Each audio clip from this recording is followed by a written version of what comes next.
Love and peace to you. Thanks for joining me here on the channel. We're studying the lessons of A Course in Miracles, and today is lesson 285. My holiness shines bright and clear today. Today I wake with joy, expecting but the happy things of God to come to me. I ask but them to come and realize my invitation will be answered by the thoughts to which it has been sent by me. And I will ask for only joyous things the instant I accept my holiness. For what would be the use of pain to me? What purpose would my suffering fulfill?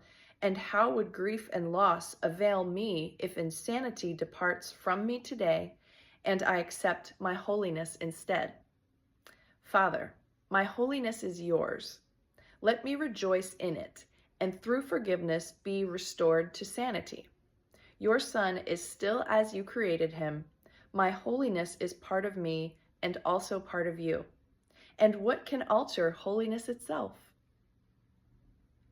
I love how the prayer ends with a question. And what can alter holiness itself? Well, nothing. I mean, God could. God created it. God created us in his likeness, not as bodies, but as minds and aspects of spirit. We are extensions of pure, unconditional love. And anytime we think things or feel things or say things or do things that are not pure, unconditional love, it's coming from the ego. And the more that we can be vigilant with our thoughts and notice when we are being guided by the ego, the better life is going to turn out for us. This is our dream. We're creating our dream, and the power in the quantum field of our thoughts, the creative power of our thoughts, definitely is something that we don't totally understand. And so it's not that you're dismissing something that might really be there and need your attention emotionally or psychologically, but when you notice that you're the one that's taking yourself into the past or worrying about something that hasn't even happened yet, or wishing that you had said something in a different way and like allowing yourself to ruminate on that, you're not in the light of God. You are in the dark part of the mind of the ego. And so my holiness shines bright and clear today is just another way of saying I'm cleaning the lens of my perception and I'm learning how to be the real me, which is a bright and shiny holy thing. All right, so Ken has a couple notes in here in his commentary for this lesson that I wanted to read to you.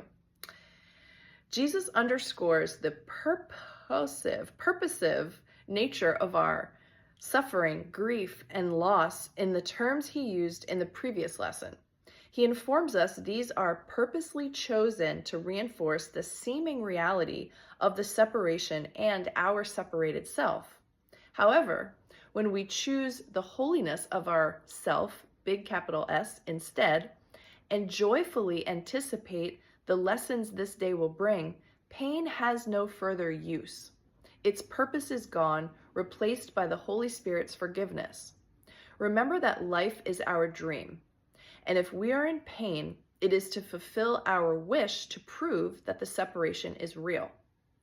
Freud's theory of wish fulfillment was the key to his understanding dreams, and to Jesus, our lives are also a dream that fulfill a wish, not the wish Freud identified to be sure, but a wish nonetheless, to preserve our identity as separated entities and then hold someone else responsible for it.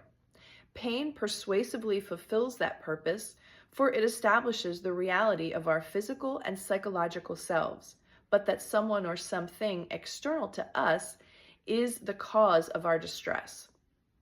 We thus need to go through our day striving to identify the specific purpose our unhappiness serves, needing to keep in focus that pain is never caused by anything outside, but only by the mind's decision to separate.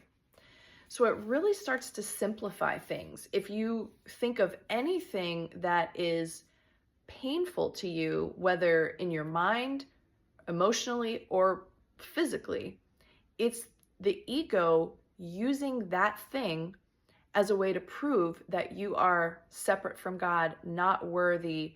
All of the bad, beliefs that you have about yourself are true. And, this reality can't be changed because you are not worth changing for, and all the things, like all the things. And so as we move forward from this, lesson 285, so much content is floating around in our minds that is telling us how beautiful, truly pristine, pure, innocent, and shiny our true being actually is. There's no denying that we have these, I say negative, but just thoughts that don't serve us any longer, that are still living inside of us. And it's okay.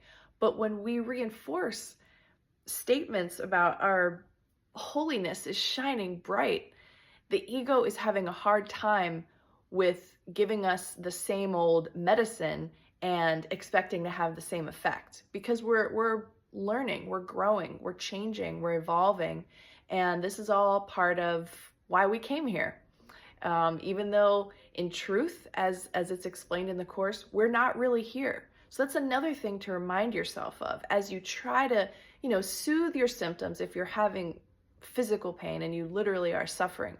But immediately in that, process where you start to calm down a little bit, ask your mind, what is this doing for me? What am I getting out of this? Because it seems like counterintuitive that you would cause yourself pain, but that is how evil the ego is. That is how heartless and merciless the ego is. And so when we dig into that, when we're experiencing the harder times, we will grow for sure. And you know that as you begin to feel better, that is the Holy Spirit. That is God. That is your true self coming back into what the Course calls sanity. So have a nice, sane day today. Do some digging around in your mind if you have to, but tell yourself, your holiness is shining bright and clear today. Even if the sun isn't out, it's out here in Kansas City, but you are shining. You can close your eyes and just imagine that your heart is shining. Your heart is sending and receiving unconditional love from the source of all creation, which made you, by the way, and that you're a representative of that light. So love you very much. Thanks for being here and doing the lessons with me. I'll see you back here again tomorrow.